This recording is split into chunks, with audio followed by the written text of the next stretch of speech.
Здравейте! След като сте получили вече първото писмо и сте направили папката, за която ставаше дума в първият урок, вече е време да съхраним първия файл, който се намира там в това първо писмо. И така отваряте почтата. В случая съм отворила ABV почта. Виждам, че в кутията има едно писмо. Съответно, отварям писмото и изтеглям файла.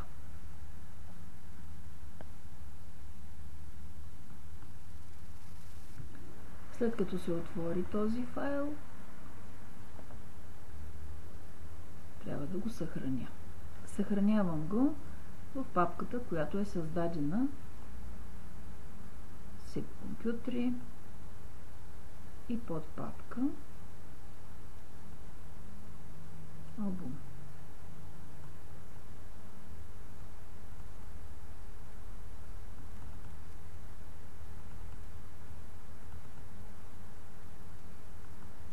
И така съхранявам. Какво представлява самия така наречен темплейт, или това е шаблон, върху който ще се работи? Първо, той има така наречения хедър или шапка на всяко едно от листчетата. Това е нещо, което абсолютно задължително трябва да присъства във всеки един от продуктите, изработени по време на работата по проекта.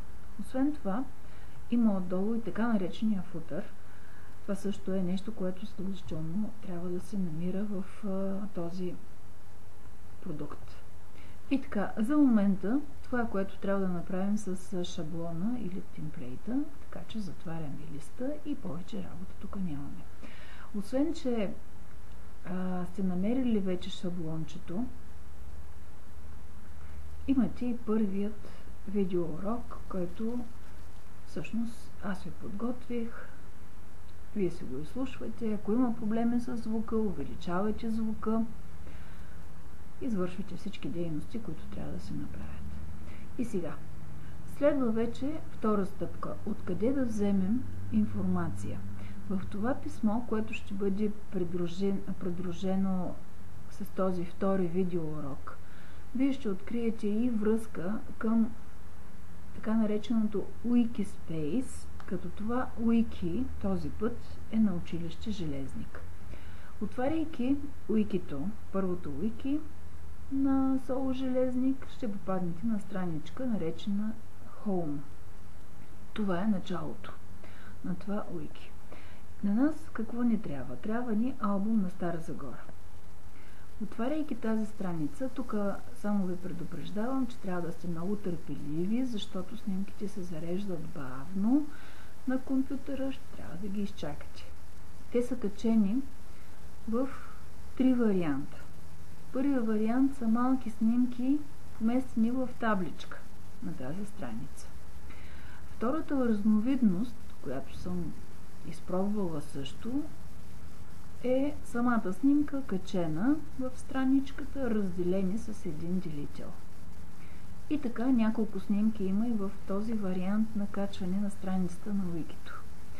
Естествено обаче, това тъй като е твърде бавно, малко снимки могат да се качат по този начин.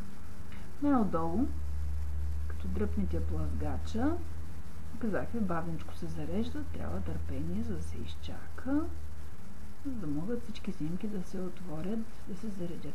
Най-отдолу обаче, в самия долен край на страничката, вие виждате всъщност слайдшоу, което води към албуми на Пикасо.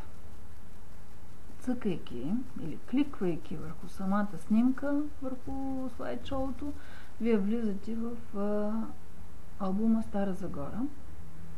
Можете от тук да прегледате абсолютно всички снимки в малък формат, от тук да си изберете и вече кликвайки върху снимката, която сте си избрали, тя се отваря в по-голям формат, така че ще бъде удобно да се работи. Но да се върнем към Wikито. Или сега, какъв е варианта да си вземете от тук снимките, които ви харесват? Първо да ви кажа, че вие сами избирате снимките. Хубаво е да ги огледате абсолютно всички. Това може да стане в албума на Пикасо. Оглеждате абсолютно всички снимки. Защо? Защото, например, на амфитеатъра имаме няколко възможности. От тези няколко възможности, повече от 2, максимум 3 снимки, даже и 3 снимки е прекалено много, ни трябват. Оглеждате всички и решавате коя точно ще ви свърши работа. По същият начин работите с снимките на операта. Те са малко повечко даже. Имаме снимки и на музея, историческия музей, доста повече. Градината, която е между Стария театър, операта, историческия музей. Също има тук няколко кадъра снимани от вас. Имаме няколко кадъра снимани от парка при Алана, от парка в центъра на града.